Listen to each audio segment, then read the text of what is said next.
সুন্নাত নয় শুধু দাওয়াতের মেহমান, সুন্নাত নয় শুধু খাওয়া শেষে মধুপান, আরো কিছু সুন্নাত আছে তুমি জানো কি?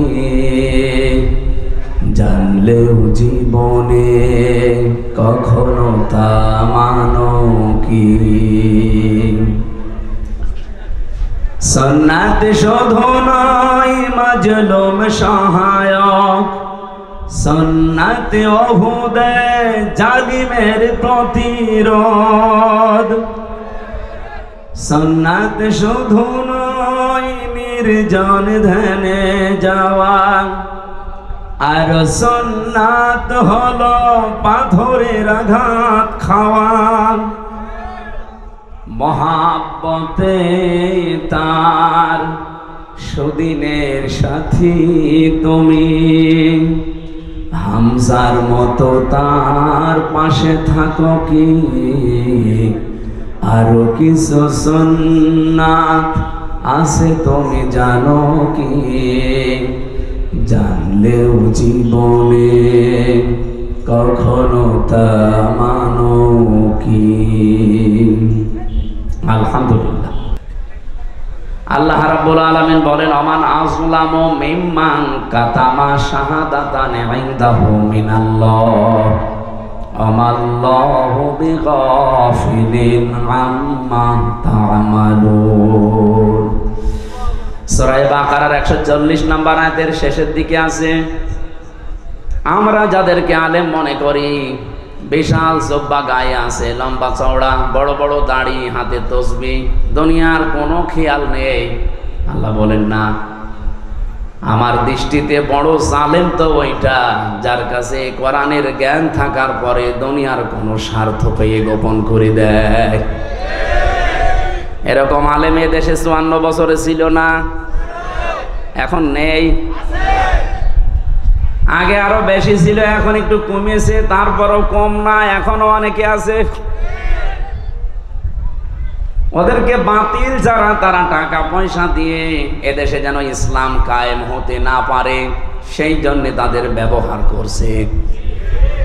ঘোষক বলছিলেন কি যেন, যে এমন ওয়াজ করেন যেন এই এলাকায় সাদাবাজি না হয়, এলাকায় মানুষ খুন না হয়। তা আমরা তো ওইটাই চাই, ওইটা যেন আসতে না পারে। আমি একটা হাদিস পড়ছিলাম আজকে আসার সময়, নবীজি বলেন, আর ইবনে ওমর রাদিয়াল্লাহু তাআলা আনহু বলেন, নবী সাল্লাল্লাহু আলাইহি ওয়াসাল্লাম, ফাত্তাবিউস সিওয়াদাল আযম, তোমাদের ভেতরে যাদের দ্বারা ইসলাম কায়েম করা খুব দ্রুত সম্ভব বলে মনে হয় তোমাদের, তোমরা তাদেরকে অনুসরণ করবা, সাহায্য করবা, পেছনে থাকবা। আপনি সব বাদ দিয়ে নিরপেক্ষ দৃষ্টি দিয়ে বলেন তো, বাংলাদেশে এখন ৭৩টার উপরে দল আছে। আমি যতটুকু অ্যানালাইসিস করেছি এই দেশ নিয়ে, যতটুকু দেখলাম, বাংলাদেশে ইউনিয়ন পরিষদ থেকে শুরু করে আন্তর্জাতিক পরিমণ্ডল পর্যন্ত সুচারুরূপে দুর্নীতি ছাড়া বাস্তবতার সাথে আল্লাহর বিধান দিয়ে চালানোর ক্ষমতা এখন এই দেশে জামাত ইসলামীর আছে। যদি অন্য কোন দলের থাকে আপনি নাম বলেন, আমি তার ওয়াজ করব, বলেন। হ্যাঁ, ইসলামপন্থী দল এখনো প্রায় আছে 39টা। একটাকেও দিলে তারা সংসদ থেকে শুরু করে আপনি এই ইউনিয়ন পর্যন্ত পুরাটা, এমনকি আন্তর্জাতিক পরিমণ্ডলে যে ব্যবস্থাগুলো আছে চালানোর সক্ষমতা এখনো হয়ে ওঠেনি। কিন্তু জামাত ইসলামী বাংলাদেশে এভাবে লোক তৈরি করা আছে। আপনি বলেন, এটাকে আমি বানিয়ে বললাম? তাহলে হাদিস ছিল, ফাত্তাবিউস সিওয়াদাল আযম, অনুসরণ করবা তাদের যাদের দ্বারা ইসলাম কায়েম করা দ্রুত সম্ভব। তা আমি তো হাদিসের বাংলা বললাম, খালি নামটা চলে এসেছে জামাত ইসলামী। অন্যটা যদি আমি পেতাম তাহলে তাদের নাম বলতাম। আমি তো মিলিয়ে দেখছি যে না, কেউ সম্ভব না। হয়তো ইউনিয়ন পারবে, উপজেলা পারবে, পৌরসভা পারবে, হয়তো সংসদ ভবনও পারবে। আন্তর্জাতিক পরিমণ্ডলে যে বিষয়গুলো আছে এগুলো ক্যাপচার করার জন্য যোগ্যতা লাগে। বিদেশে একজন মেহমান এসেছে, আপনার সাথে অর্থনীতি নিয়ে আলোচনা করবে। আপনাকে অর্থনীতি পড়াটা তাকে ইসলাম দিয়ে সুদ ভিত্তিক অর্থনীতি ওটা ভেঙ্গে চোরমার করে এটাকে বিজয় করা লাগবে। সে তো আপনাকে আসবে বড় বড় জায়গা থেকে এসে এমন এমন যুক্তি দেবে, আপনি তার ভাষাও বোঝেন না, তার যুক্তিও বোঝেন না। আপনি শুধু নিজের দেশ নিয়ে চলতে পারবেন। এতটুকু একটা দেশে প্রায় 18 কোটির উপরে আমরা মানুষ বাস করি। আমি বিশ্বের এমনও দেশে গেছি, এই দেশের তুলনায় ওই দেশটা কমপক্ষে 7 ডবল বড়, অথচ মানুষ মাত্র 1 কোটি। বলেন তো, এর চাইতে 7 ডবল বড় একটা বিশাল দেশ, মানুষ মাত্র 1 কোটি। তাও বাংলাদেশের মানুষ সেখানে আছে 40 লাখ। আর ওই দেশের মানুষ এবং বিভিন্ন জায়গা থেকে এসে হয়েছে 60 লাখ। অথচ দেশটা এই দেশের তুলনায় 7 ডবল বড়। আমি যখন জার্নি করতাম এই দেশটা, আমি পুরা এলাকা ঘুরে দেখলাম 1150 কিলোমিটার হয়, টেকনাফ থেকে তেতুলিয়া। অথচ আমি ওই দেশে, এই প্রদেশ থেকে ওই প্রদেশে প্রায় 2200-3000 কিলোমিটার প্রতিদিন রান করেছি। এত বড় বিশাল দেশ, মানুষের সংখ্যা মাত্র 1 কোটি। তারা যদি মনে করে না বিশ্বের কোনো জায়গায় আমাদের ধর্ণা দেওয়ার দরকার নেই, আমরা নিজেরাই উৎপাদন করি, নিজেরা স্বয়ং সম্পূর্ণ আমরা থাকব, পারবে তারা। তা আপনি পারবেন না। আপনাকে বিভিন্ন দেশ থেকে খাবার নিয়ে আসা লাগবে, রসদ জোগানো লাগবে। আন্তর্জাতিক পরিমণ্ডলে যে ব্যবসা বাণিজ্যগুলো আছে, রেমিটেন্স যোদ্ধা যারা আছে, ওরা যদি সব বন্ধ করে বলে যা তোর দেশে ফেরত যা, আপনি ভিক্ষা করে খাবেন। রোহিঙ্গারা তো আছে, যাই হোক আপনি রোহিঙ্গার বাবা হয়ে যাবেন। এই জন্য বাস্তবতার দিকে তাকিয়ে বলছি ভাই, আমরা যা দেখতে পাচ্ছি এই হাদিসের আলোকে, ইউনিয়ন পরিষদের মেম্বার থেকে শুরু করে আন্তর্জাতিক পরিমণ্ডল পর্যন্ত সব জায়গায় সততা এবং যোগ্যতা এবং দুর্নীতি মুক্তভাবে এরা যে চালাতে পারে তার প্রমাণে 1 বছর 1 মাস। 1 বছর 1 মাসে এদের ভেতরে একটা চাঁদাবাজি মানুষ পাওয়া যায়নি। ডাইলখোর নেই, মদখোর নেই, এমনকি বিড়িখোরও নেই। আপনি বলেন, যদি ধরিয়ে দেন তো বলেন যে অমুক বিড়ি খায়। হ্যাঁ, যদি কয়েকটা খায়ও মনে করবো কেবল নতুন এসেছি। এই গত পরশুদিন জমান নামাজ পড়ে বের হলাম, 18 জন এসে আমারে বলছে হুজুর আমরা এতদিন মানুষের তৈরি করা আইনের পক্ষে ছিলাম, এখন আর নেই। এখন আমরা দিন কায়েম করতে চাই। এই পদ্ধতি যেহেতু বাংলাদেশ জামাত ইসলামী এখন এগিয়ে আছে, সুতরাং আপনি আমাদেরকে এই দলে নিন। আমি বললাম কালেমা পড়ানো লাগবে? বলছে না, কালেমা আমরা জানি, কিন্তু এতদিন ভুল পথে ছিলাম। আমি জোয়ার যা দেখছি, সারা দেশে যে জোয়ার উঠেছে, সরা নসরের আয়াতগুলো মনে হচ্ছে আল্লাহ এই মাত্র বাংলাদেশে আবার নাজিল করল। বিশেষ করে ডাকসু আর জাকসুর পরে অনেকে এখনো চাপাবাজি করছে, যা ডাকসু জাকসু কি হয়, কি হয় মানে আপনার এত ভয় কেন? কোরআনে কারিমে আল্লাহ জানিয়েছিলেন, কোরআনের কথা তো আর মিথ্যা হওয়া সম্ভব না। ইদা জা নাসরুল্লাহি ওয়াল ফাত, যখন আসবে আল্লাহর সাহায্য তখন আপনি বিজয় দেখতে পাবেন। আর বিজয়ের সূচনা কি, নমুনা কি, সিমটম কি, চিহ্ন কি, এগুলো আল্লাহ একটা একটা করে দিচ্ছেন। ওয়ারাআইতান নাসা ইয়াদখুলুনা ফি দীনিল্লাহি আফওয়াজা, আপনি হে নবী আপনি দেখতে পাবেন দলে দলে পালে পালে মানুষকে ইসলামে প্রবেশ করছে। ইসলাম মানে জামাত ইসলামী না, ইসলাম মানে যারা দিন কায়েম করতে চায় জমিনে, এটাই আসল ইসলাম। এদেশে বহু ইসলাম আছে, তারা দিন কায়েম করতে চায় না, তারা আরো বিরোধিতা করে। এই কথা বলেন না কেন? এই জন্য অনেক আলেম লেগে গেছে ইসলামী আন্দোলনের বিরুদ্ধে। একামতে দিন যারা কায়েম করতে চায় তাদের বিরুদ্ধে ফতোয়াবাজি পর্যন্ত অনেক নাম করা আলেম করছে। আমার নাম ধরা লাগবে? এগুলো তাদের মুখের কথা না, ওদেরকে বলানো হচ্ছে। আপনি দেখেছেন এই দেশের একজন নাম করা পীর, সে পর্যন্ত স্ট্যাটাস দিয়েছে যে এতদিন আমরা জামাতি ইসলামের বিরোধিতা করতাম, আওয়ামী লীগের পামে পড়ি। ও সব বলে ফেলিস যে ওদের ধোঁকাবাজিতে, ওদের প্রতারণায়, ওদের কথা মতো বিরোধিতা করতাম। এখন দেখছি এই দেশে ইসলাম ইউনিয়ন থেকে সংসদ পর্যন্ত পূর্ণাঙ্গভাবে চালানোর সব জায়গায় লোক আছে জামাত ইসলামের। অন্য কাউকে দিলে তারা পারবে না, অন্য কোন হুজুর পার্টিকে দিলে তো পারবেই না। এমনকি জেনারেলকে দিলে আপনি দেখবেন বাবা শাহজালাল সব হালাল হয়ে গেছে। আমরা কি ওই দৃশ্য আর দেখতে চাই না? চ্যাম্পিয়ন হয়েছে পরপর কয়েকবার, এবার এই দেশ চ্যাম্পিয়ন হবে ইসলাম দিয়ে ইনশাআল্লাহ। এজন্য আমি নাম নিলাম না, কারণ আলেমদের একটা মর্যাদা আছে। এরা যদি ফিরে আসতে চায় তাহলে এরা আল্লাহর দরবারে আলেম, আর যদি এই অবস্থায় থাকে এদের মরণ হবে বালাম বিন বাওরার মতো। আলেমদের মর্যাদা এত বেশি পড়েছি আমি হাদিসে, বিশ্বনবী জানিয়েছেন কিয়ামতের দিন। আমি এটা এই যে কয়েকদিন আগে আসলাম মদিনা থেকে, মদিনার ইমাম যিনি মসজিদে নববীর অনেক খুতবা দিচ্ছিলেন এলেমের উপরে, ওনার শেষ কথা ছিল এইটা।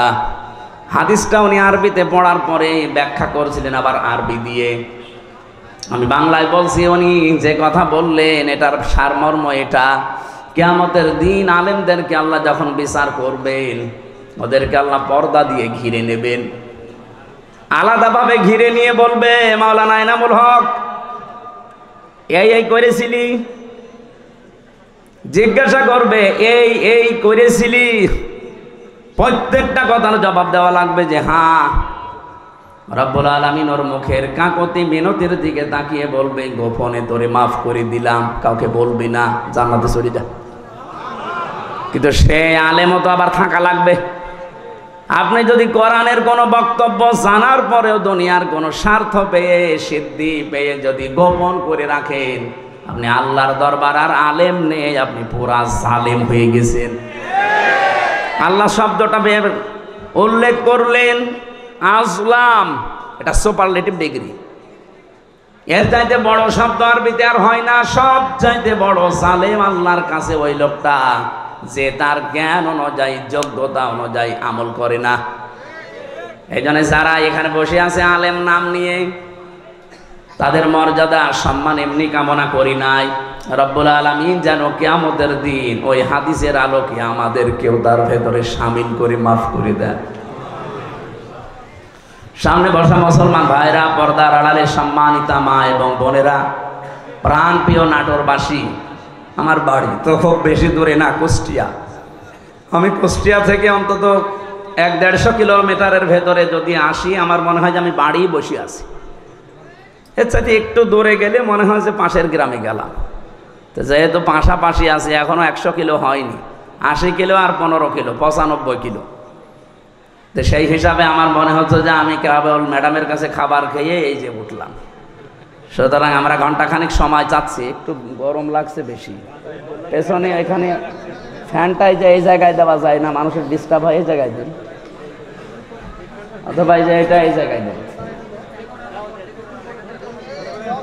আরে ভাই কি কাকে কি বলেন? যারা দায়িত্বে আছে এদের বলেন না কেন? আর এখানে হাঁ করে বসে আছেন কোন কারণে? এই শিবির কি করেন আপনি? ধরেন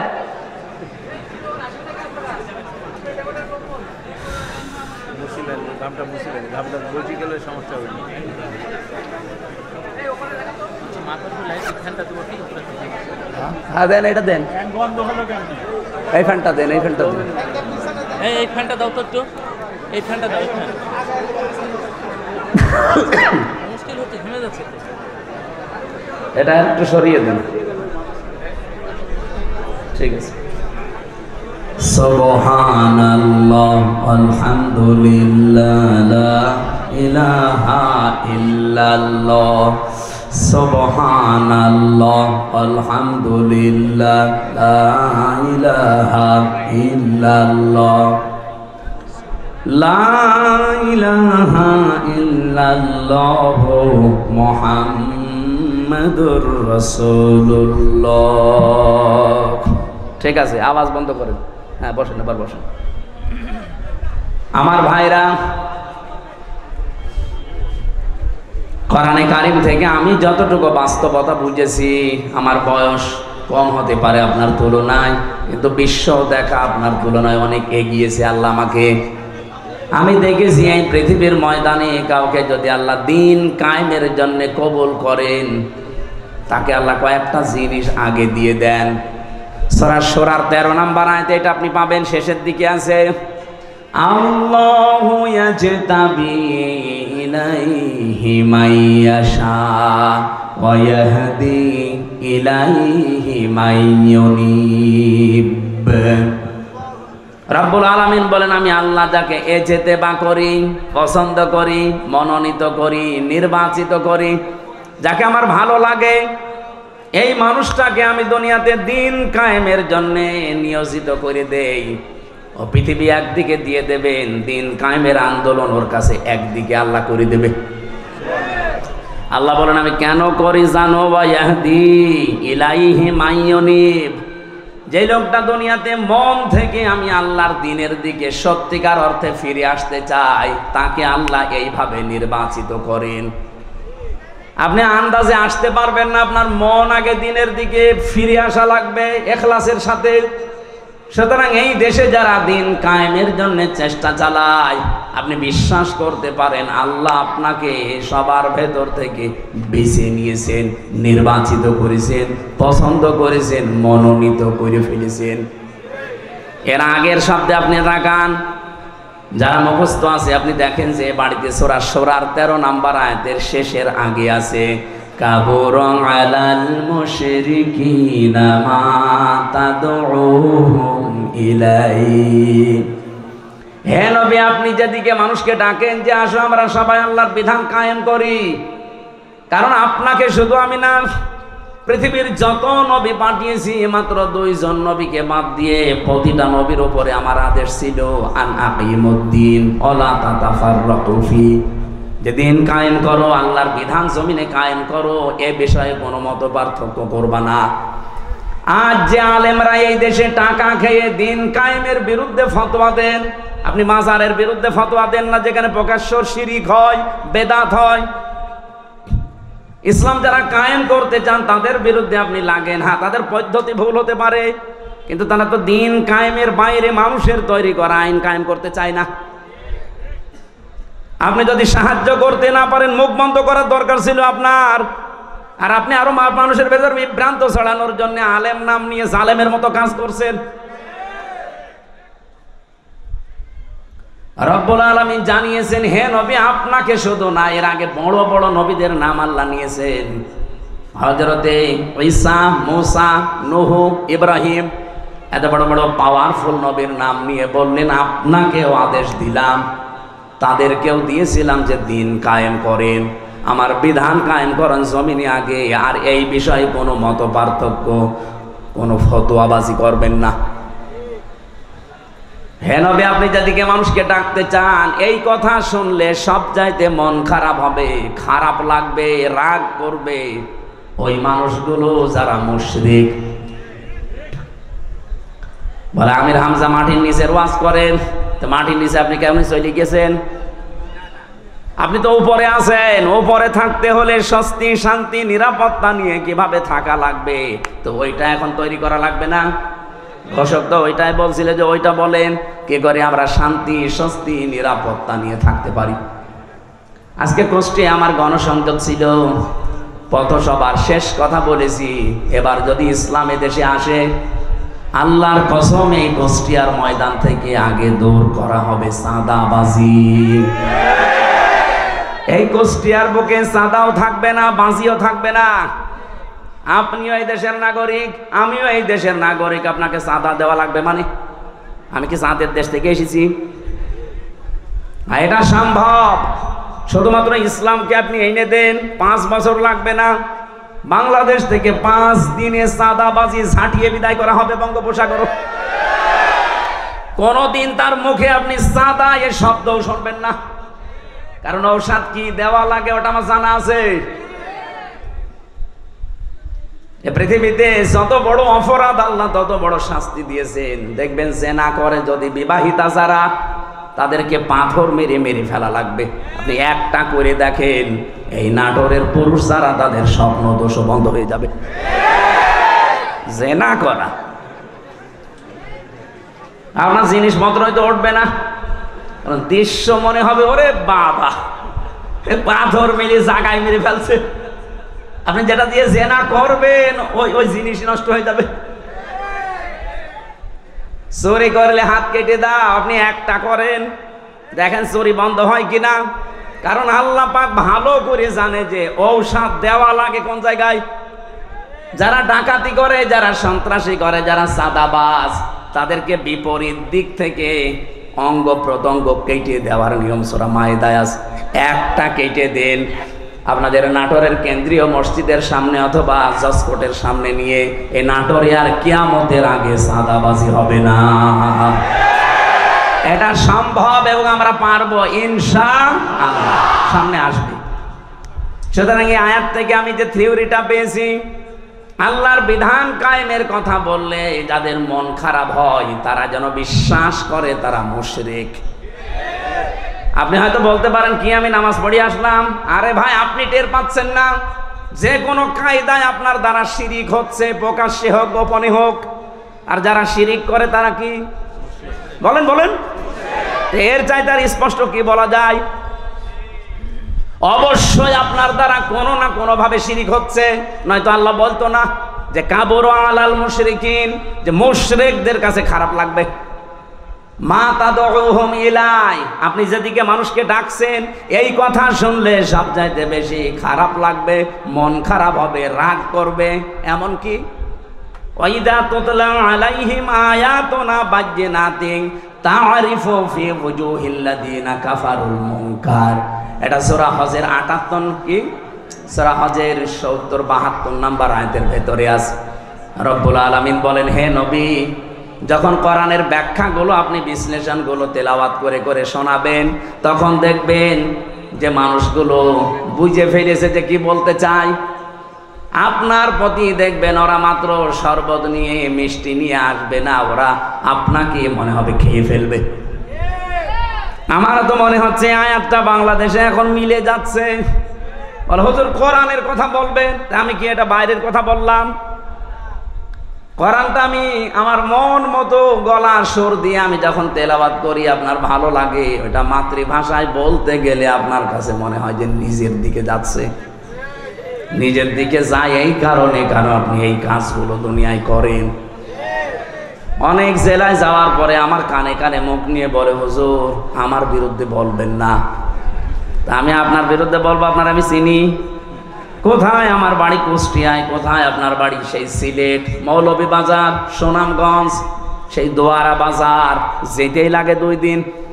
তা আমি আপনাকে জীবনে দেখে নিয়ে চিনি না, আপনার বিরুদ্ধে বলবো কেন? না, আপনি যা বলেন আমি দেখি আমার বিরুদ্ধে যাই। তার মানে আপনি ওই কাজ করেছেন। জেলে যাওয়ার আগে একবার গিয়েছিলাম খুলনা রূপসা থানা। আমি আলোচনা শুরু করব হঠাৎ করে, সেই সময় তো একেবারে রমরমা জালেমদের, মানে ওই এলাকার সভাপতি ওই ফ্যাসিস্টদের এসে আমারে বলছো, হুজুর মাটির নিচের ওয়াজ করবেন? মানে না। উপরের ওয়াজ করবেন?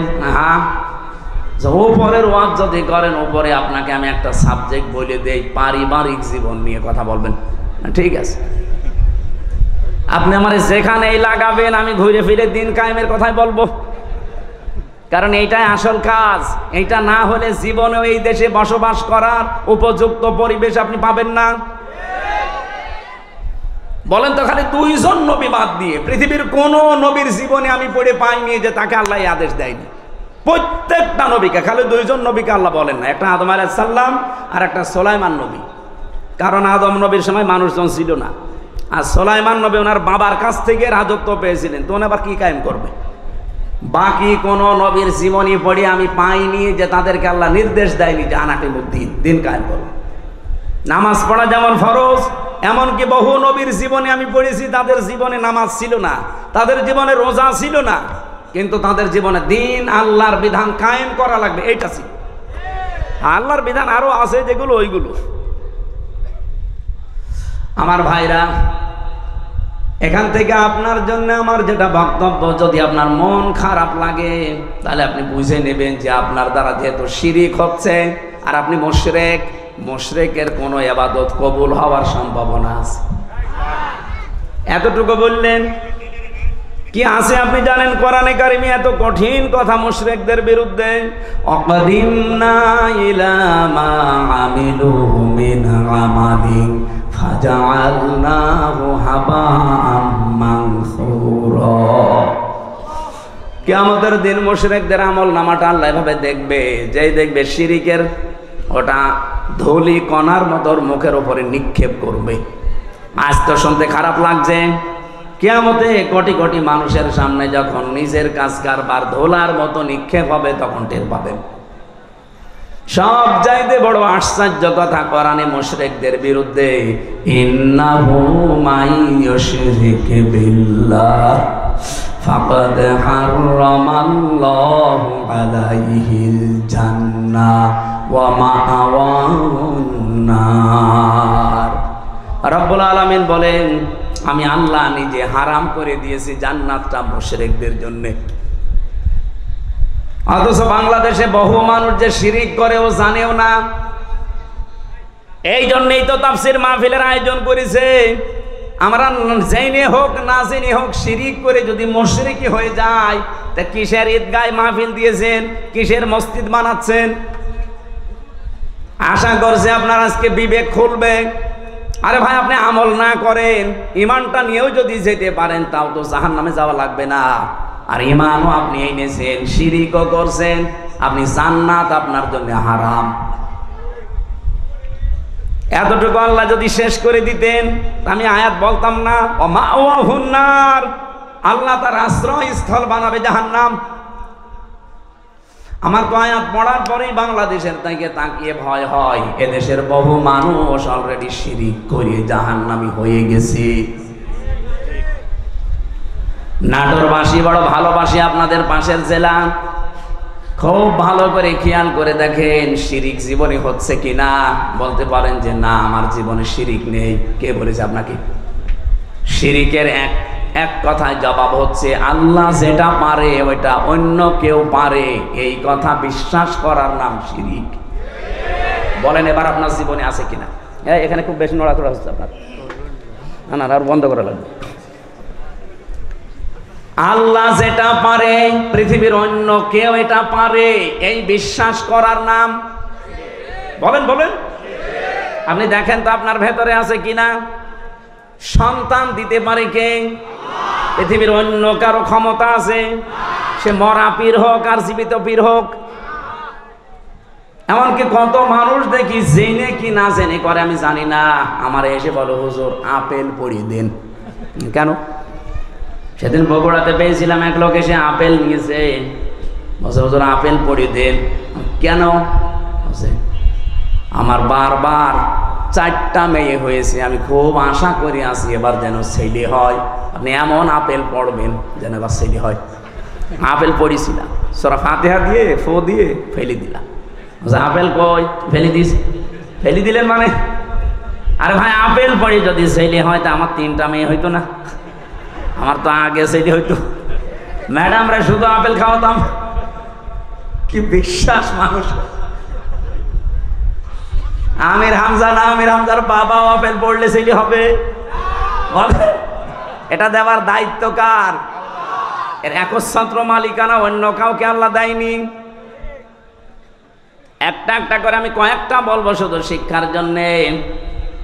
2 নম্বরে, আল্লাহ যেটা পারে ওটা অন্য কেউ যেহেতু পারে না। আর কেউ যদি মনে করে যে অন্য কেউ পারে, তাহলে সে শিরিক করলো। আর শিরিক করলে সে কি? বলেন বলেন। মুশরিকের জন্য জান্নাত হারাম, জাহান্নাম ওয়াজিব।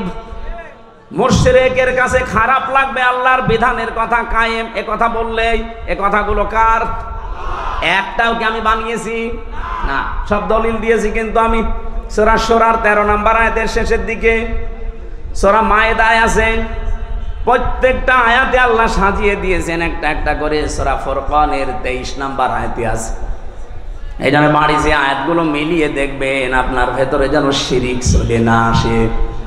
আমার এবার প্রশ্ন 2 নাম্বার, এই জমিন বানিয়েছে কে? এখানে অন্য কারো হালকা কোনো সাহায্য আছে? আপনি হিন্দুকেও জিজ্ঞাসা করেন, উনিও বলবে এই জমিন আল্লাহ বানিয়েছে। আল্লাহ যদি নাও বলে ভগবান বানিয়েছে, তো ওরা যাদের ভগবান বলে আমরা আল্লাহ বলি, জিনিস একই। ওরা হয়তো ওই বাপ দাদার নিয়ম নীতি মেনে আসতেছে, এই জন্য সরাসরি বলতে পারে না। এই দিন জমান নামাজ পড়িয়েছি কুষ্টিয়ায়, ওখানে 100 ঘর হিন্দু, কয়েক ঘর মুসলমান একটা মসজিদ বানিয়েছে। ওরা মন্দির দেখাতে নিয়ে গেল, বড় বড় যারা মানে হর্তা কর্তা সব এসে বলছে আপনার ওয়াজ আমরা শুনি।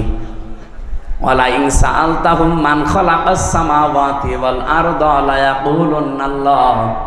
হে নবী, আপনি যদি আবু জেহেলকেও জিজ্ঞাসা করেন আসমান জমিন কে বানিয়েছে, ও বলবে আল্লাহ বানিয়েছে। তো ওদের ভেতরেও দেখলাম হ্যাঁ এরকম একটা পরিবেশ আছে, কিন্তু মুখ ফুটে বলতে পারছে না। সবার ভেতরে আমার আল্লাহ আছে, কিন্তু এই মানুষটা হয়তো তার পরিবার অথবা তার সমাজের কারণে মুখ ফুটে বলতে পারে না। যাদের বিবেকটা কাজে লেগে যায় ওদেরকে আর থামাতে পারে না। সেদিন যশোরের এক কলেজের অধ্যাপক হিন্দু, ওনারে বলেছিলাম যে স্যার আপনি তো বিসিএস ক্যাডার, ওনার জ্ঞান আছে আমি জানি, আপনি আমার ধর্মীয় গ্রন্থ কোরআন আরবিতে পড়ার দরকার নেই, আপনি পড়তে পারবেন না, আপনাকে আমি ইংরেজি ভার্সন দিচ্ছি অথবা বাংলা, একবার বুঝে বুঝে পড়াটা পড়বেন। 3 মাস সময় দিয়েছিলাম যে 3 মাস পরে আপনার সাথে আমি দেখা করব। 3 মাস পরে দেখি আল্লাহর বান্দা নিজের থেকেই মুসলমান হয়ে গেছে। এজন্য বিবেক যদি হালকা কাজে লাগে ওরে আর আপনি ধরে রাখতে পারবেন না। কারণ পৃথিবীর মানুষ সবাই জানে যে পৃথিবীর সব ধর্মগুলো ভুয়া ধর্ম, বানানো ধর্ম, শুধু ইসলাম আল্লাহ পাঠিয়েছেন। এই জন্য অন্যান্য ধর্মে যারা আছে বাইরের দেশগুলোতে গেলে আমি দেখেছি খ্রিস্টানদের সাথে আমি কথা বলেছি, ইহুদিদের সাথে বসে কথা বলেছি, ওদের চেহারা দেখলে আপনি জীবনও টের পাবেন না যে ইহুদি। আমার তো আর জব্বা কত বড়, আমার চাইতে বড় জব্বা গায়ে দেয়। আমার তো আর দাড়ি কয়টা, আবার দাঁড়িয়ে পর্যন্ত, মাথায় পাগড়ি বাঁধা, ওর স্ত্রীর সাথে আছে 5-6টা ছেলে মেয়ে, হাত মোজা পা মোজা পরা, দেখলে মনে হবে যে জিবরাইলের ছোট ভাই। নাম জিজ্ঞাসা করি যখন, তখন টের পাই যেত ইহুদি। যেই বলে যে আপনার নবীর নাম কি, বলে জোসেফ। জোসেফ মানে মোসা। ইহুদি মোসা আলাইহিস সালামের অনুসারী দাবি করে। এই তখন বুঝি আরে তো মুসলমান নাম। জোসেফ বলছে মানে মোসা নবীকে মেনে চলে ওরা, যদিও মোসা কেউ মানে না। খ্রিস্টানদের সাথে দেখা হয়েছিল আমেরিকায়, জিজ্ঞাসা করলাম ভাই ইংরেজিতে হ্যালো ব্রাদার, ওনারে আমি যত বলে প্রশ্ন করলাম একটা একটা করে। প্রথম প্রশ্ন ছিল যে আপনার হোয়াট ইজ ইউর নেম। ওনার নাম বলার পরেই আমি টের পেয়েছি যে না এ মুসলমান না। কারণ ইহুদির নামের সিরিয়াল আমি জানি, খ্রিস্টানদের নামের সিরিয়াল আমি জানি, বৌদ্ধদের নামের সিরিয়াল আমি জানি। এর নাম শুনলেই বুঝি। যখন বলে যে আপনার নবীর নাম কি, হোয়াট ইজ ইউর প্রফেট, ও তখন বলছে আমার নবীর নাম হচ্ছে যিশু। যিশু মানে ঈসা। বলেন তো এই যে মানুষগুলোকে প্রথমে দেখলে আপনি জীবনও সাইন করতে পারবেন না।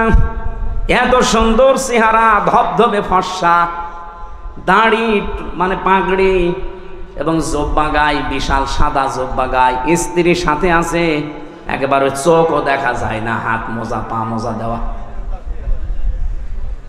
বাস্তবতা যেটা আমি এখান থেকে নিয়ে আসতে পারি, ওই মানুষগুলো আজ মুশরিক, ওই মানুষগুলো আজ শিরিক করছে। শুধুমাত্র যদি বিবেকটা একটু কাজে লাগাতো, এই পৃথিবীর কোনো ধর্মে মানুষ থাকা সম্ভব না ইসলাম ছাড়া। খালি বিবেকটা মানুষ কাজে লাগায় না, এই জন্য বিভিন্ন ধর্মে প্রায় 4,500 ধর্ম এখন দুনিয়ায়। কত? 4,500। বাইরের দেশগুলোতে গেলে এগুলো আরো বেশি দেখা যায়। মালয়েশিয়াতে আমি যে বিশ্ববিদ্যালয়ে গিয়েছিলাম, ওখানে 120টা দেশের ছেলে মেয়েরা পড়ে। আপনি চিন্তা করতে পারেন 120টা দেশের মানুষ ওখানে পড়ে, তাহলে এক একজনের ভাষা এক একটা, 120টা ভাষায় তারা কথা বলে আলাদা আলাদা, কিন্তু নিজেরা যখন কথা বলে আমাদের সাথে তখন ইংরেজিতে বলে। আমি মালয়েশিয়া ইন্টারন্যাশনাল ইসলামিক ইউনিভার্সিটি যেটা, এটা আমাদের কুষ্টিয়া ভার্সিটির চাইতেও প্রায় অন্তত 15-20 ডবল বড় হবে, এত বড় বিশাল এরিয়া। বাসে করে গাড়িতে করে যাওয়া লাগে এক ক্লাস থেকে আরেক ক্লাসে। আমি যাদের সাথে ঘুরছিলাম থাইল্যান্ডে বাড়ি কয়েকজনের, রাস্তায় ঘুরছি রাত তখন প্রায় বাজে রাত 2টা। হঠাৎ দেখে একটা মোবাইল পড়ে আছে, আমারে উনি ওনার ভাষা দিয়ে বলছে আপনার বাড়ি তো বাংলাদেশে, এই মোবাইলটার পাশ দিয়ে যদি শুধু বাংলাদেশ আর ভারতের ছেলে মেয়েরা না যায় তো কিয়ামত পর্যন্ত পড়ে থাকবে, কেউ নেবে না। আমার কি সুনাম করলো না, বাস দিল। আমার বলছে বাংলাদেশ আর ভারতের ছেলে মেয়েরা যদি যায় গায়েব করে ফেলবে। পৃথিবীর এখানে প্রায় 120টা দেশের ছেলে মেয়েরা আছে, কেউ এর পাশ দিয়ে গেলে ঘুরেও তাকাবে না যে লোকের জিনিস আমি কেন নেব। কিন্তু আপনারা যে এমন মানুষ, আমি ওনারে পরে হাসির ছলে বললাম যে ভাই আপনি কি আমার সুনাম করলেন না বাস দিলেন।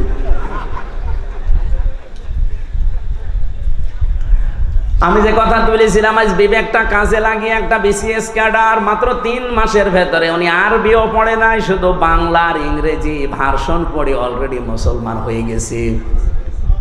আর আপনার কি হয়েছে? এবার আসেন যারা বিশ্বাস করে যে জমিন আসমান আল্লাহ বানিয়েছে, আবু জেহেল যদি বিশ্বাস করে থাকে, না কিছু লাগবে না, একটু ভালো করে শোনেন তো। আপনি কোন দিকে তাকান? হ্যাঁ, ওয়াজ দিয়েছেন আপনি, যদি না শোনেন না আরো অ্যাক্টিভ হওয়া লাগবে। এভাবে ক্লাস করে মানুষ? আপনি কি পাস? হ্যাঁ না, আপনি তো মানে ক্লাস করতে হলে অ্যাক্টিভ হওয়া লাগে। এইভাবে ক্লাস করা যায়? এই যে স্যার বসে আছে জিজ্ঞেস করেন তো, এইভাবে ক্লাস নয় মানুষ, আরো অ্যাক্টিভ হন ভাই। আমি যে কথা বলি ওখান থেকে দেখবেন একটা শিক্ষা বের হবে। আমি আন্দাজে কোনো কথা পাঁচাল পারি না, অবশ্যই এখানে একটা শিক্ষা আছে, নাই তো বলতাম না। কি আছে সেইটা বের করার জন্য এই যে আন্টি শান্টি করছি।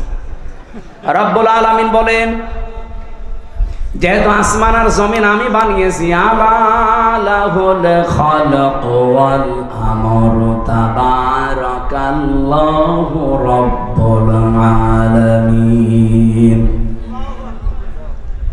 বানিয়েছেন যিনি, হুকুম চলবে তার, এ বিধান কার? তাহলে আপনার বিবেকের কি বলে যে জমিন আসমান আল্লাহ বানিয়েছে আর এখানে চলবে মানুষের তৈরি করা আইন? একটা কথা হইল। তাহলে আল্লাহ যেটা পারে ওইটা অন্য কেউ, তাহলে জমিন আল্লাহর বিধান চলবে, আল্লাহর এখানে অন্য কারো বিধান চলতে পারে না। যদি অন্য কারো আইন, অন্য কারো বিধান আপনি চালাতে চান, আপনি অবশ্যই শিরিক করছেন। আর শিরিক করলে লোকটা কি? এইরকম মুশরিকের কাছে আল্লাহর বিধানের কথা বললে মন পাওয়া যাবে? তার কি হবে? রাগ হবে, গা জ্বলবে, মারতে আসবে। তাহলে বাংলাদেশে এবার বলেন তো 92% মুসলমান আমরা না 92% মুশরিক? আমাদের রাগ হয় কেন? দোষ তো আপনার না, আপনি শিরিক করে ফেলছেন। জমিন আল্লাহর, আপনি নিজে বলছেন এখানে আইন চলবে আল্লাহর, অথচ আপনি এমন এক দল করেন যে দল আল্লাহর আইন বিশ্বাস করে না। তাহলে আপনার শিরিক হচ্ছে না? আর এই কথাটা আমি একটু বাংলা ইংরেজি আরবি মিলে বলতে গেলে আপনার রাগ হয় না? এরপরও আমি জানি কিছু মানুষের মন ফিরবে না, কারণ ওদের আবু জেহেলের মতো খতম করে দেওয়া। খাতামাল্লাহু আলা কুলুবিহিম ওয়া আলা সামিইহিম ওয়া আলা আবসারিহিম গিশাওয়া ওয়া লাহুম আযাবুন আযীম। হে নবী, আমি ওদের অন্তরের উপরে মোহর লাগিয়ে দিয়েছি। আপনি যতই সুন্দর করে বলেন, নবীজি আবু জেহেলের কাছে 350 বারের উপরে দাওয়াত নিয়ে গেছে, এরপরও লোকটার মন তৈরি হয়নি। আমার মনে হয় 350 বার না, আমি তো আপনার কাছে এই 11.5 বছর তো আমি ময়দানে, 3 বছর না জেলে ছিলাম, বাকি সময় তো বহুবার আপনি আমার আলোচনা, আলেমদের আলোচনা শুনেছেন, এরপরও আপনার পরিবর্তন হয় না। আলেমরা কি কোনোদিন বলেছে এই জমিনে আমরা আমার বাবার আইন তৈরি করতে চাই? সবারই এক কথা সামারাইজ করে দেখবেন, সবাই বলতে চায় এই জমিনে আমরা আল্লাহর আইন চাই। এইটা শুনলে যদি কারো রাগ হয়, সে যেন বিশ্বাস করে তার দ্বারা কোনো না কোনো ভাবে শিরিক হচ্ছে, আর শিরিক হলে সে লোকটা মুশরিক, এই জন্য তার গা জ্বলে। এবার কার খারাপ লাগবে এবার আপনি নিজে মিলিয়ে নেন, আপনি কি আসলে মুসলমান না মুশরিক। দরুদ আর সালাম পাঠ করার মাধ্যমে আমরা তেলাওয়াতকৃত আয়াত, যেটা আমি ছোট্ট ছোট্ট দুইটা আয়াত পড়েছি, 6666টি আয়াত, এটা প্রসিদ্ধ, আর বিশুদ্ধ হচ্ছে 6236টা আয়াত।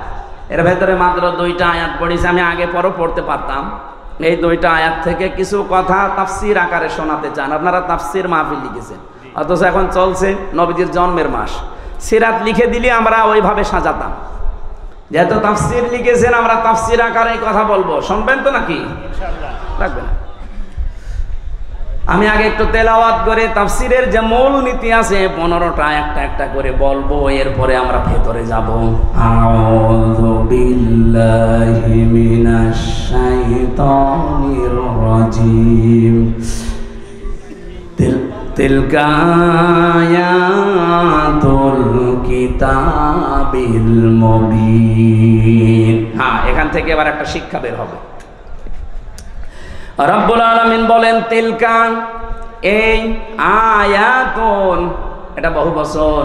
এই আয়াতগুলো যেগুলো এখন আপনাদের সামনে আমি বলবো, এই আয়াতগুলো হচ্ছে আল কিতাব।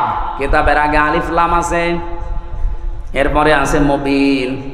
আল্লাহ পাক বলেন এটা স্পষ্ট কিতাবের আয়াত। আমার প্রশ্ন হচ্ছে, কোরআন কি স্পষ্ট না অস্পষ্ট? না না, আপনার বলা ঠিক হয়। আপনি তো স্পষ্ট না কোরআন আপনার কাছে, এনামুল ভাই বললে বলতাম।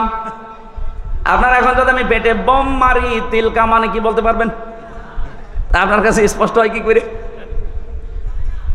তার মানে আমি ওই মানের লোক চাচ্ছিলাম। এখান থেকে ডানে বামে আলেমগুলো যদি বলতো স্পষ্ট, আমি কম প্রশ্ন করতাম না। যারা সবাই একবারে বললেন আমার কাছেও কোরআন স্পষ্ট না, আপনি মিথ্যা বলেছেন। কিতাব যদি আপনি স্পষ্ট করতে চান, কিতাবের কাছে আসা লাগবে। কথা বলেন না কেন? আপনি এই যে বয়সে আছেন, এই বয়সে এখন মাদ্রাসায় ভর্তি হয়ে সময় দিতে পারবেন? কি কথা বললেন না? আপনার বয়স এখন 55 বছর, আপনি এখন মাদ্রাসায় ভর্তি হয়ে সময় দিতে পারবেন? ওই 8 বছর 9 বছরে ভর্তি হয়ে যেভাবে পড়ছে, পারবেন না। কিন্তু আল্লাহর একটা বিশেষ অনুগ্রহ এই বাংলাদেশের উপরে।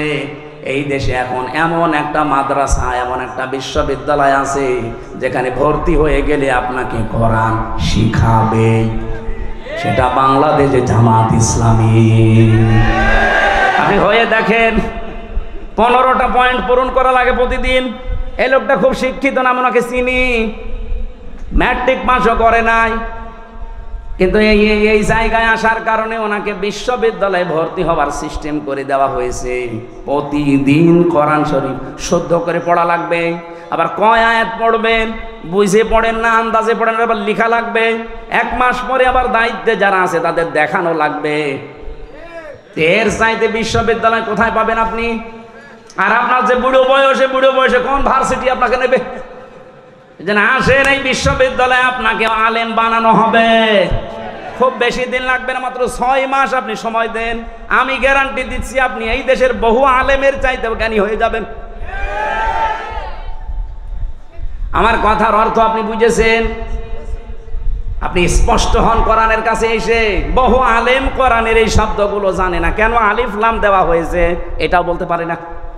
আমার মনে হয় এখানে যদি 100 জন আলেম থাকে, 50 জন বলতে পারবে না যে আলিফ লামের নাম কি। আলিফ লাম 4 প্রকার। এখানে যেটা আছে এটা নির্দিষ্ট করার জন্য আল্লাহ দিয়েছেন। কেন দিলেন? এই পৃথিবীতে কিতাব বলতে একটাই, কোরআন শরীফ। কোরআন বাদ দিয়ে পৃথিবীর যত বই আছে সব কোরআনের ব্যাখ্যা।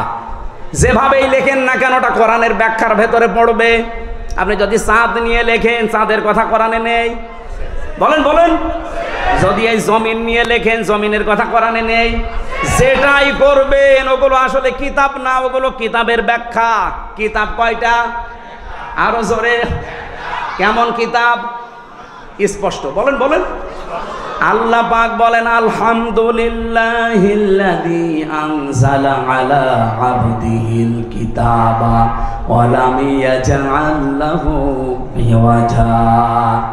প্রশংসা করা লাগবে আমার, কেন? আমি আমার বান্দাকে কিতাব দিয়েছি। কিতাব কেউ দিতে পারে না, আল্লাহ নিজে পাঠিয়েছেন এটা তার বান্দার কাছে। এমন কিতাব দিলেন ওয়া লাম ইয়াজআল লাহু ইওয়াজা, যে কোরআনের ভেতরে, কিতাবের ভেতরে কোনো বক্ষতা নেই, যেখানে কোনো গোপন কথা আপনি পাবেন না। কোরআনে যা আছে সব স্পষ্ট কথা, সব ওপেন কথা, কোনো গোপন কথা আছে? আরো জোরে বলেন। এজন্য কোরআনের নিয়মই এইটা, এর কাছে যদি কেউ বুঝে শুনে আসে, সে আর জীবনেও গোপন থাকে না, সে ওপেন হতে চায়।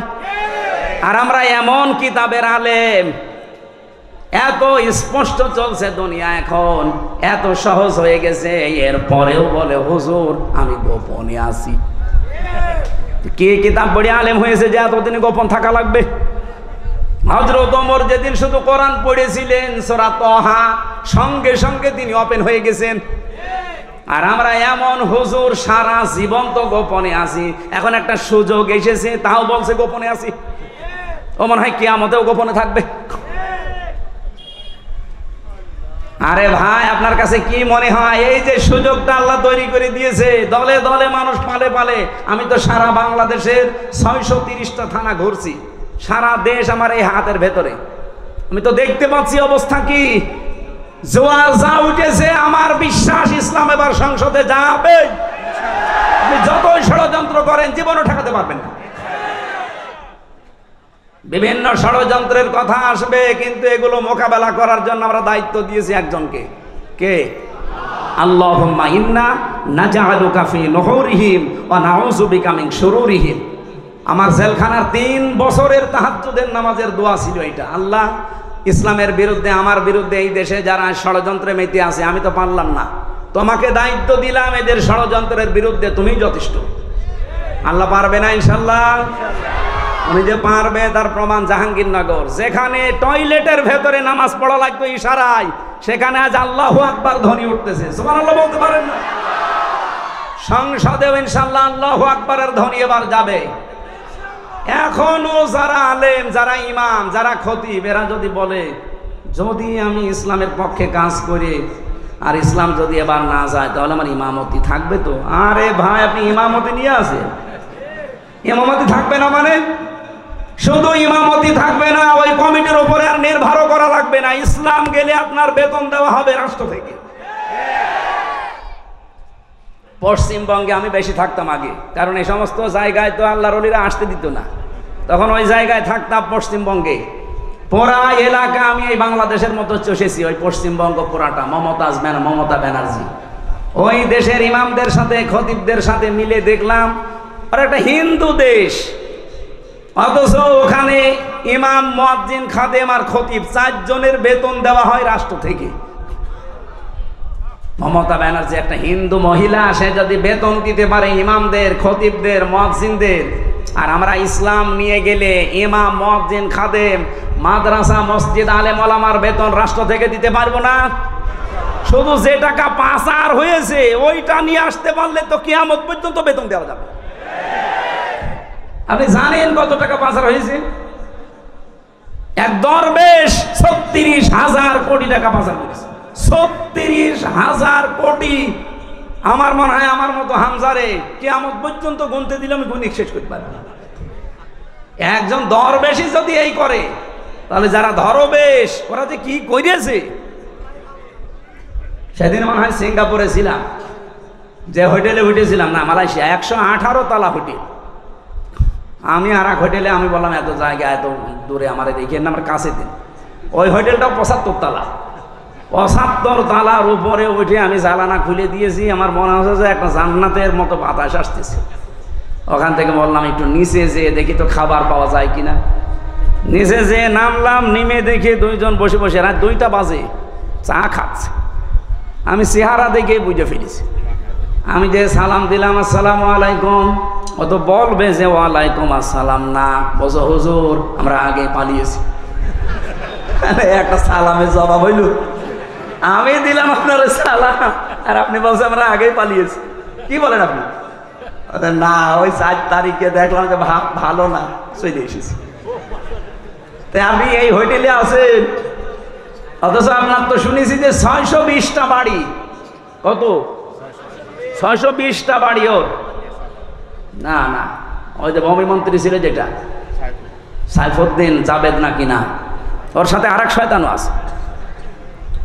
বজর আমার সাহেব পাড়া আছে মালয়েশিয়ায়, আমার কানাডাতে বাড়ি আছে বেগমপাড়া, লন্ডনে আছে, এই যে এখানেও আছে পাশের রাষ্ট্র সিঙ্গাপুরে, কিন্তু আমি যেতে পারি না। এই দেশে 20 লাখ বাঙালি থাকে, আমি যদি বাইরে যাই আমার ভত্তা পানি থাকে।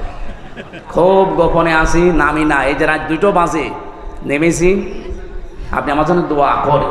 দোয়া আপনার জন্য আসবে, কি দোয়া কর? এখন দোয়া করলে তো বদ দোয়া হবে। আপনি কি করেছেন? 620টা বাড়ি মানুষ বানায়, আমার একটা বাড়ি, তাই আমি মনে হয় বছরে 2-3 মাস থাকতে পারি, বাকি সবসময় রাস্তায় থাকি। আপনি কবে থাকবেন বাড়িতে? এই জন্য এদেশের আলেম ওলামারা এখনো সে ভয়ে চিন্তায় আছে। কোনো ভয় নেই, আপনার কোনো চিন্তা নেই। ইসলাম এবার আসবেই, আর আপনারা সবচাইতে বেশি সুযোগ সুবিধা পাবেন, সে কওমি বলেন, আলিয়া বলেন, খারেজি বলেন, যাই বলেন। কিন্তু কিছু আলেম নামধারী এদেরকে বা আমার রামরা এখনো পর্যন্ত পেছনে লেগে আছে। জামাত ইসলামী বাংলাদেশের বিপক্ষে একটা কথা লাগিয়ে দেন, এরা আসলে নাকি মাদ্রাসার বেতন বন্ধ করে দিবে। এটা শয়তান বিশ্বাস করবে? এটা আপনার কথা না, আমরাও জানি। আপনাকে দিয়ে রাম আর বামরা বলাচ্ছে।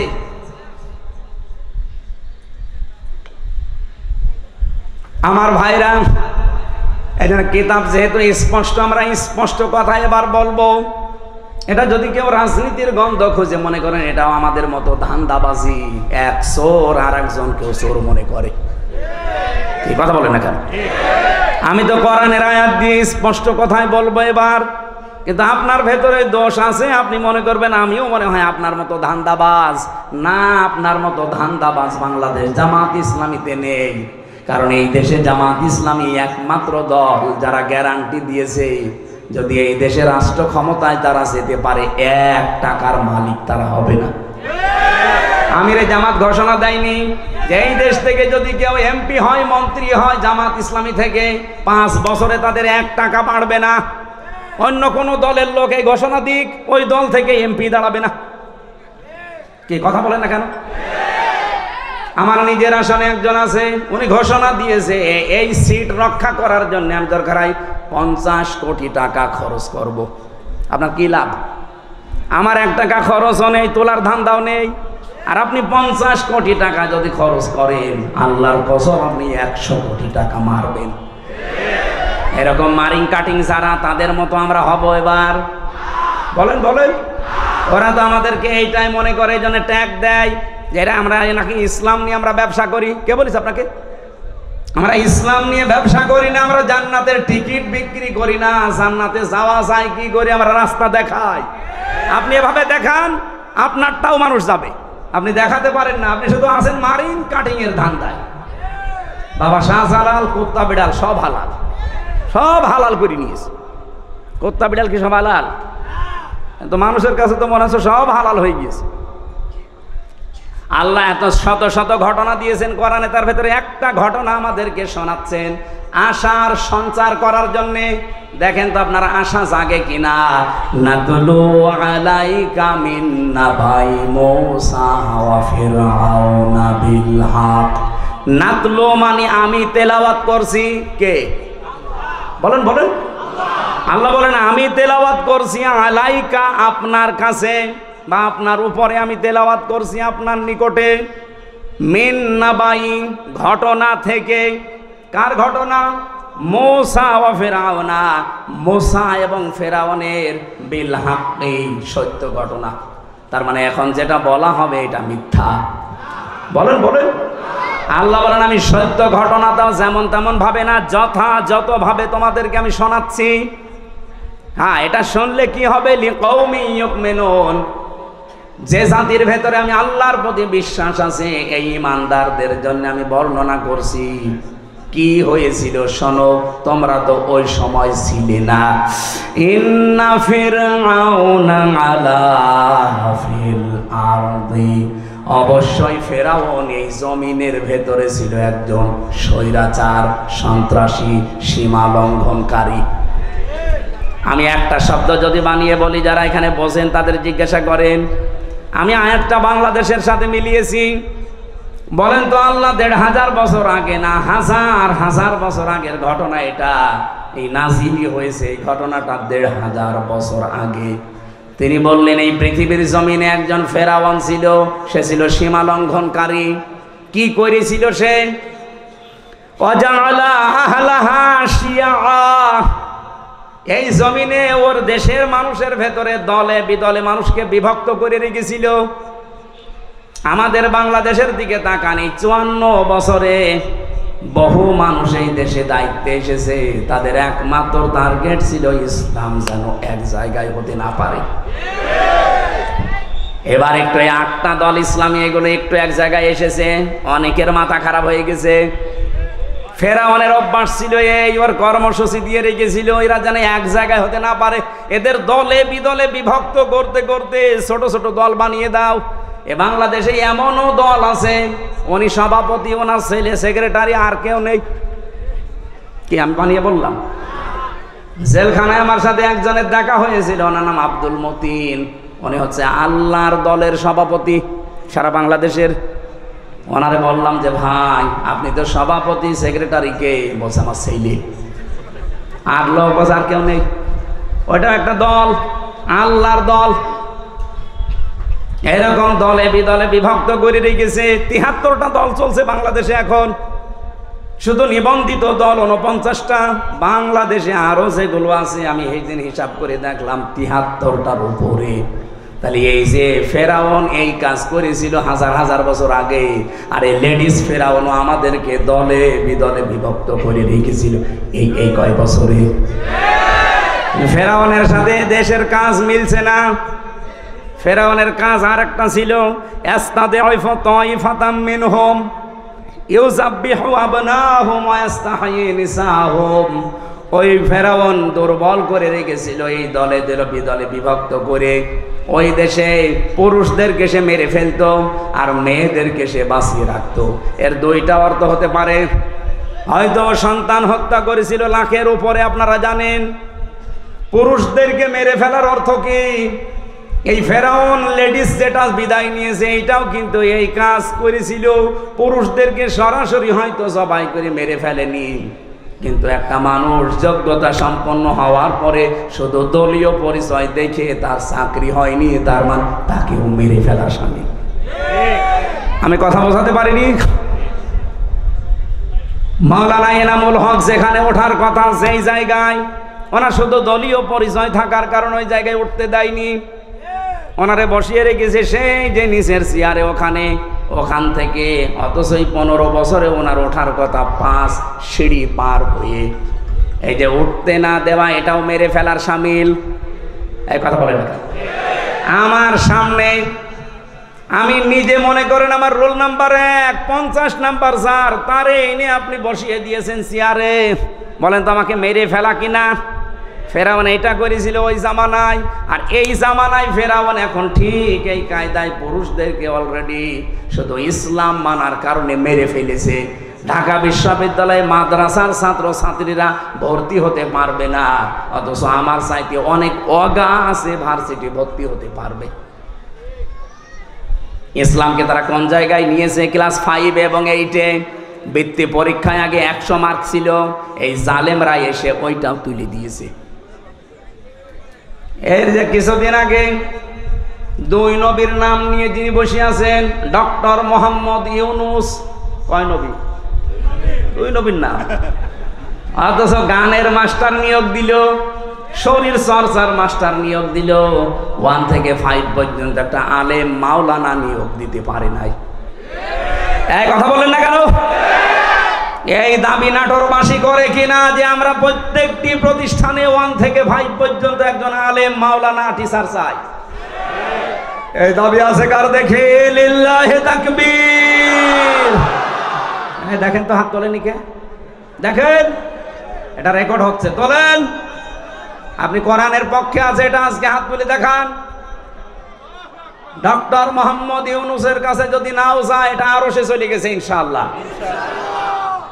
ইব্রাহিম নবীর পক্ষে একটা ব্যাঙ পোশাক করেছিল, তাই আল্লাহ তারে কবুল করে নিয়েছে, তার পোশাবও পাক। আর আপনি আজকে কোরআনের শিক্ষার পক্ষে হাত তুলে কিয়ামতের দিনে এই হাত আপনাকে জান্নাতে নেওয়ার জন্য চেষ্টা চালাবেন ইনশাআল্লাহ। আমার ভাইরা, তাহলে পুরুষদেরকে মেরে ফেলতো আর মেয়েদেরকে সে বাঁচিয়ে রাখতো ভোগ করার জন্যে, অথবা তাদেরকে দিয়ে জেনা ব্যভিচার করিয়ে করিয়ে সমাজটা নষ্ট করার জন্যে। ইন্নাহু কানা মিনাল মুফসিদিন, আল্লাহ পাক বলেন নিশ্চয় সে ছিল ফাসাদ সৃষ্টিকারী, সীমা লঙ্ঘনকারী, বিশৃঙ্খলাকারী। এ পর্যন্ত আল্লাহ যদি শেষ করে দিতেন, এই আয়াতগুলো আমি বলতাম না।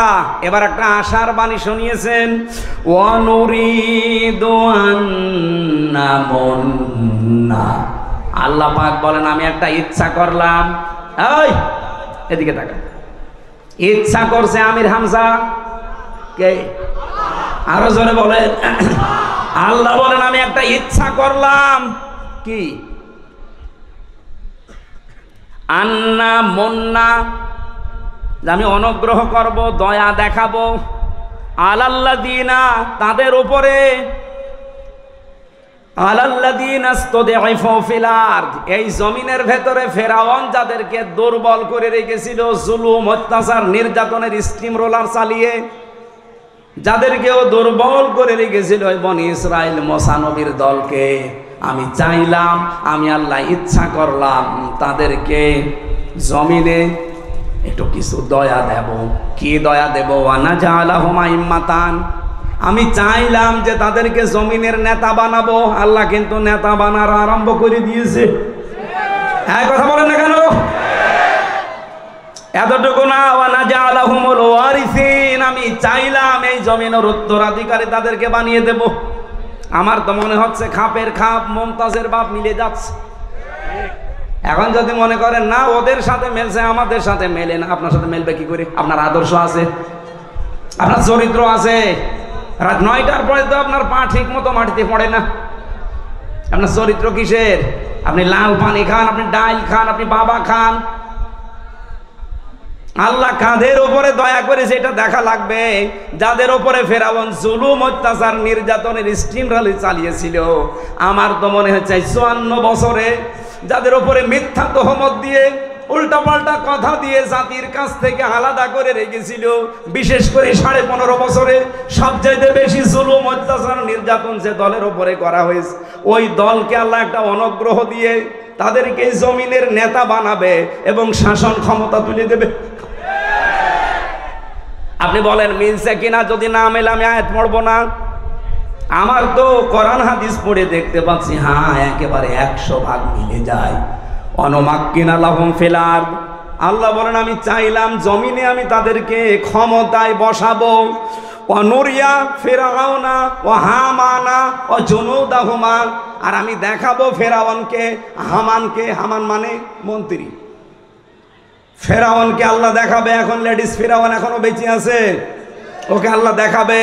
এমনকি ওর মন্ত্রী পরিষদ যারা পালিয়ে আছে তাদেরকেও দেখাবে। অজনুদাহুমা, এমনকি তার সৈন্যবাহিনী, তার দলের লোক যারা, তাদেরকেও আল্লাহ নিজে দেখাবে। এখানে ফাইল কর্তা আল্লাহ নিজে। কি করবেন? মিনহুম মা কানু ইয়াহদারুন, যাদেরকে নিয়ে ওরা সবসময় ভয়ে থাকতো, যাদের বিরুদ্ধে মিথ্যা তহমত দিয়ে জাতির কাছ থেকে আলাদা করে রাখতো, আল্লাহ তাদেরকে বসিয়ে ওদেরকে দেখাবে। এই সিদ্ধান্ত কার? আপনার রাগ হয় কোন কারণে? আজ ডাকশো, জাকশো, রাকশো, চাকশো, শাকশো, সব জায়গায় যদি বিজয়ীরা হয়, এ সিদ্ধান্ত নিয়েছেন কে? আরো জোরে। আপনার রাগ হয় কোন কারণে?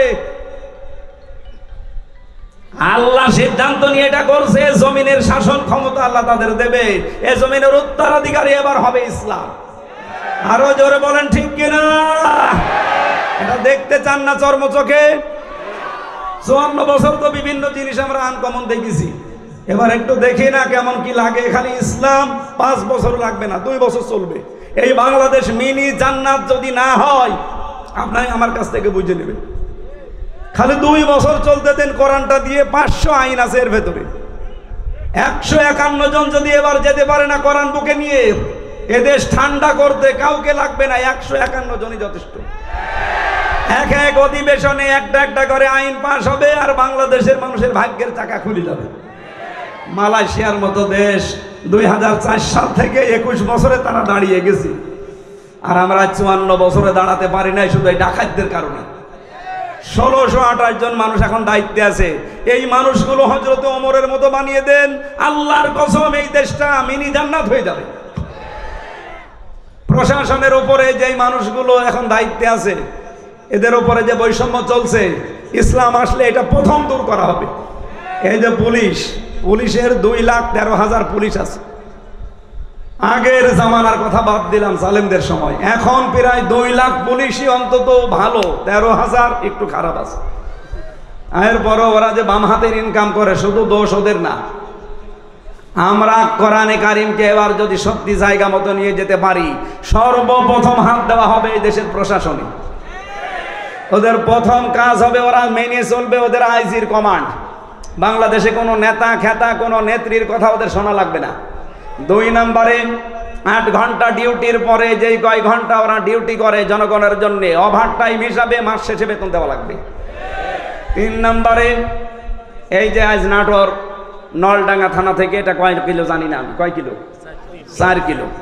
এই 4-8 কিলো পথ ওরা এখানে এসেছে, এখানে থাকবে সারাদিন। মনে করেন সে দুপুরবেলা এসে এগুলো দেখছে, ওদের খাবার দাবার নাস্তা, এরপরে এই যাওয়া আসার যে বিল, এগুলো কিন্তু ওদের নিজেদের পকেটের টাকা। ওই যা বেতন পায় ওখান থেকে কেটে নেয়, ওখান থেকে খরচ করে। অথচ ওর উপরে ওর মা বাবা স্ত্রী সন্তান সবগুলো ডিপেন্ডেন্ট। কথা বলেন না কেন? তো ও কি করবে? ওই 32,000 টাকা দিয়ে যখন চলে না, তখন ওই বাম হাতের ইনকাম করে, আর তখন ওদের খারাপ বলে। একটা মানুষ খারাপ হয় কেন? ওই রাস্তাটা বন্ধ করে দেন, ও খারাপ হবে না। পুলিশ যদি এখানে কেউ থাকে, আপনি তারা জিজ্ঞাসা করে দেখেন, আজকে যদি সে দুপুরে এখানে এসে থাকে, খাবার খাওয়া, চা নাস্তা খাওয়া, যাওয়া আসার সব বিল ওর পকেটের। কেন? ও কি ওর বাবার কাজ করছে না আমাদের কাজ করছে? যে সমাজের কাজ যখন করবে, এই বিল সমাজের অথবা সরকারের দেওয়া লাগবে না? এটা দেওয়া হয় না। এরকম প্রত্যেক জায়গায়। আমি যে ওসিকে পড়াতাম কুষ্টিয়ায়, সেই 11 সালে, ওনার বেতন ওই সময় মনে হয় কত 42,000 টাকা ছিল, আমার সঠিক মনে নেই। 42,000 টাকা বেতন, অথচ ওনার বউ আর মেয়ে আর ছেলে 3 জন ঢাকাতে যে ফ্ল্যাট নিয়ে থাকে, 52,000 টাকা বেতন। তো কি ফেরেশতা জিবরাইল দিয়ে যাবে? এই কারণে শেষে একটু এদিক এদিক করে বলতো, হুজুর দোয়া করেন আল্লাহ যেন মাফ করে দেয়। আমরা এবার আর দোয়া না, এবার একেবারে এই যে 151 জন যদি যেতে পারে, একটা একটা করে আইন পাশ হবে, আপনারাও শান্তিতে থাকবেন। ও প্রশাসনে হোক, বিচার ব্যবস্থায় হোক, ইসলামী অর্থনীতিতে হোক, সবাই আমরা এই দেশটাকে সাজিয়ে নিতে চাই। সুতরাং এই দেশে আর চাঁদাবাজি হবে না, এদেশে মানুষ মার্ডার হবে না, ধর্ষণ বললাম না, সব নদশ বন্ধ হয়ে যাবে। আল্লাহ রাব্বুল আলামিন এরকম একটা পরিবেশ আমরা চাই না। মেয়েরা যারা এসেছে তাদের সম্মান দেবেন, কারণ এই পৃথিবীতে আল্লাহ যখন কারো উপরে রাজি হয়, খুশি হয়, তখন তার বাড়িতে একটা মেয়ে পাঠায়। সুতরাং আমার প্রতি আল্লাহ খুশি হয়েছে, আমার বিশ্বাস, কারণ 3টা মেয়ে আল্লাহ আমাকে দিয়েছে। এই 3টা মেয়ের উপরে যদি আমরা দায়িত্ব পালন করি, 1 নম্বরে তাকে পেয়ে খুশি হওয়া, 2 নম্বরে তার ভালোবাসা আদর করা, তার পেছনে খাওয়া দাওয়া করানো যে খরচ আছে, 3 নম্বরে তাকে দিনের শিক্ষা দেওয়া, 4 নম্বরে সৎ পাত্রে পাত্রস্থ করা। বাকি 3টা আমি আদায় করে অলরেডি ফেলেছি, 4 নম্বরটা বাকি আছে। যদি আমি করতে পারি, নবীর হাদিস যে এই মেয়েটাই আমাকে জান্নাতে পৌঁছিয়ে দেবে ইনশাআল্লাহ। যাদের মেয়ে আছে তারা খুশি না বেজার? খরচ করছেন তো, দিন শিক্ষা দিচ্ছেন, সৎ পাত্র থেকে পাত্রস্থ করবেন, যার বাম হাতের ইনকাম আছে নাকি? আল্লাহ আমাদের তৌফিক দিন। রাত গভীর হয়ে গেছে। মেয়েদের আরো বিস্তারিত বলতে পারতাম, আমার গলা ব্যথা করছে। মেয়েদের এই বইটা লিখেছি আমি। দাম্পত্য জীবনে যে মারামারি, গন্ডগোল, কলহ, খালি ঝগড়া, এটা মেটাতে হয় কি করে? এখানে 120 পৃষ্ঠা আছে।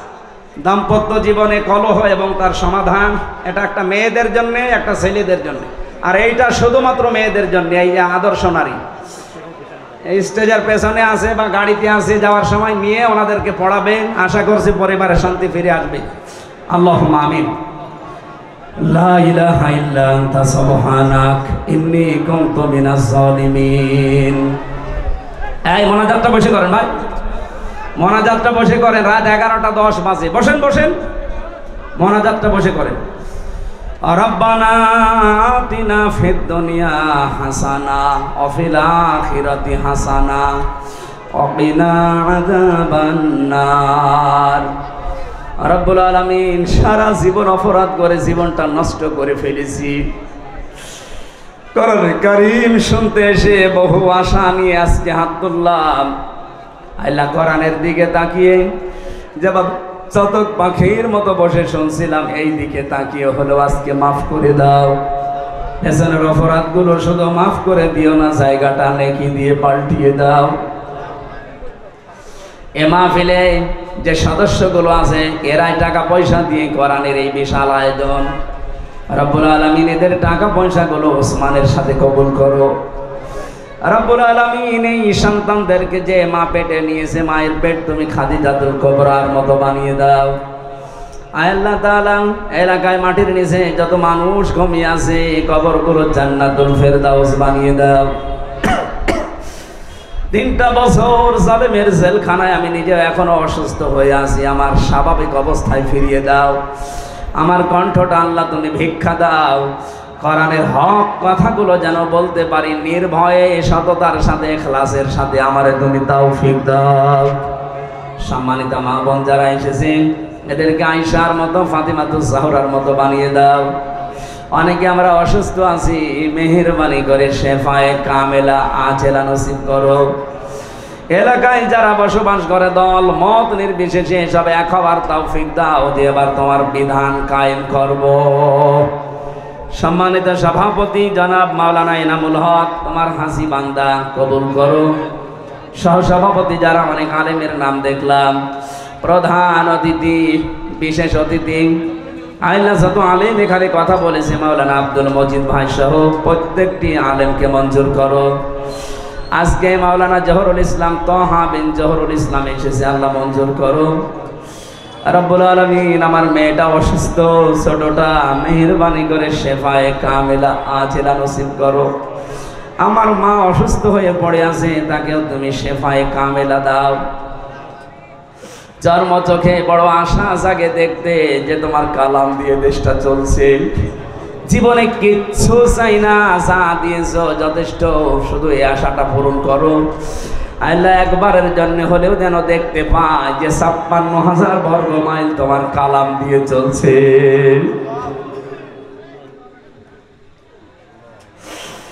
রব্বানা ফাগফির লানা যুনুবানা ওয়া কাফির আন্না সাইয়্যাতিনা ওয়া তাওয়াফানা মা'আল আবরার। রব্বানা হাব লানা মিন আজওয়াজিনা ওয়া যুররিয়াতিনা কুররাতা আয়ুনিন ওয়াজআলনা লিল মুত্তাকিনা ইমামা। সুবহানা রাব্বিকা রাব্বিল ইজ্জাতি আম্মা ইয়াসিফুন ওয়া সালামুন আলাল মুরসালিন আলহামদুলিল্লাহি রাব্বিল আলামিন। মরণ কখন চলে আসে জানি না, জীবনের শেষ কথা যেন বলতে পারি লা ইলাহা ইল্লাল্লাহু মুহাম্মাদুর রাসূলুল্লাহ। আসসালামু আলাইকুম। গাড়িতে আছে